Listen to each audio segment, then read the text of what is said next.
Success through the eyes of immigrants. Each immigrant has their own starting point in the immigrant life, but most often it is the day of departure. I will never forget mine.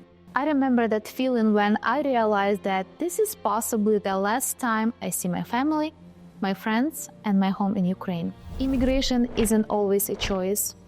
Sometimes people are forced to immigrate. War in Ukraine is a sad example of it. Stay and die or leave could be your only two options. And once the decision is made, not all of us are ready for what awaits. Settling in another country is like learning how to swim. It's not easy. And the older you are, the harder it gets. Fear, anxiety, depression, and lack of self-confidence can be overwhelming. So it's very important to have the right people by your side who can help you and guide you through the difficult times. But what should we do if we arrive and there is no one there we know, or there are some people around us who immigrated and couldn't achieve their initial goals?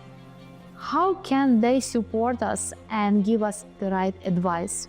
Do you know how many times I received comments from people around me that what I wanted to do was impossible, as many times as I asked about it? And every single time I was proving to them, and especially to myself, that everything is possible. We all come to the United States to achieve our initial goal, or to make our dream come true. But there are so many things we have to get to know: the culture, habits, rules, language, etc. And it is to be expected, right? But there is one important thing nobody likes to think or talk about.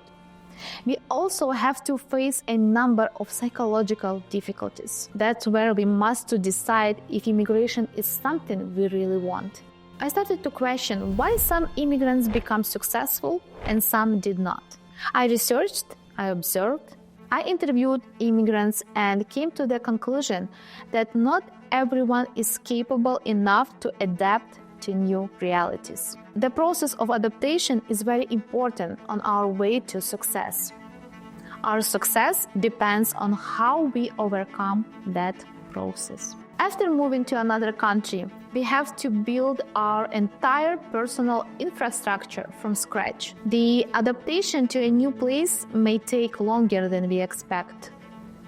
Everything will depend on our personal situation, stress resistance, and optimism. It is also related to new living conditions. When I first moved to Minneapolis, it was early March. It was snowing and raining outside. I was shocked by the fact that I didn't see any people in the streets. This was a new reality I had never seen on the TV, but I had to adapt. I know for sure that adaptation always takes place in 5 stages. The first stage is called honeymoon, because immigrants look at their new life through rose-colored glasses. The new country will seem more interesting and brighter than the sad and boring homeland. Unfortunately, such euphoria will not last long and will soon be replaced by the next period that is called departure from euphoria. Very soon, our joy is transformed into the realization of how difficult it is to be a stranger abroad. We are not tourists who can be forgiven for the mistakes of behavior and speech. Now we are full-fledged members of the local society, which means that we will be asked to the fullest. And we all have to start somewhere. Some will go to the colleges or universities, others will start looking for jobs. At that point, realization that we already had all of this in our homeland can make us feel very sad and hopeless. Plus, everything is aggravated by the language barrier. As a result, we want to lock ourselves in our apartment and not to go out until it gets better. And the language barrier had a huge impact on me. When I started to work in a medical supply store, an old customer called and asked me something about plantar fasciitis brace. And I had no idea what it was. And he went big on me. yelling and insulting me.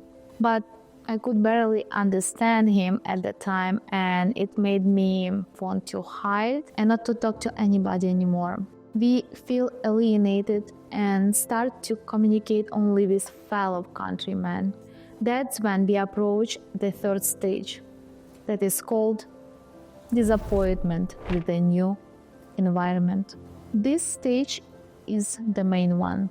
And my brother's family, who moved here because of the war in Ukraine, is going through this stage right now. At this stage, the irritation usually reaches its peak because every problem could be solved at home in 5 minutes. And many of us begin to seriously doubt whether we did the right thing. At this stage, many people return home. If we decide to stay, we are approaching the fourth stage, that is called full acculturation, or the patient goes for a correction. We fully accept new living conditions, we work, we study, and we make new friends. At this point, we approach the fifth and the final stage, when we are able to evaluate another country and see its advantages and benefits. We adapt and our confidence grows. That's where our path to success starts. And regardless of what stage you are going through right now, it is not forever. Tomorrow will definitely be better than the previous day. Remember, there is always a way back home. Nobody will stop you from going back. But you will never find out how it feels unless you stay. Give your dream a chance. There are so many immigrants in this country with so many talents, and they have to take possession of America by taking the responsibility for this country. And our responsibility is to create a knowledge and experience bridge that will help the new immigrants to succeed on their journey into unknown. If we all step forward with our talents and efforts, this country will blossom and flourish once again. We all are in the right place when everything is possible.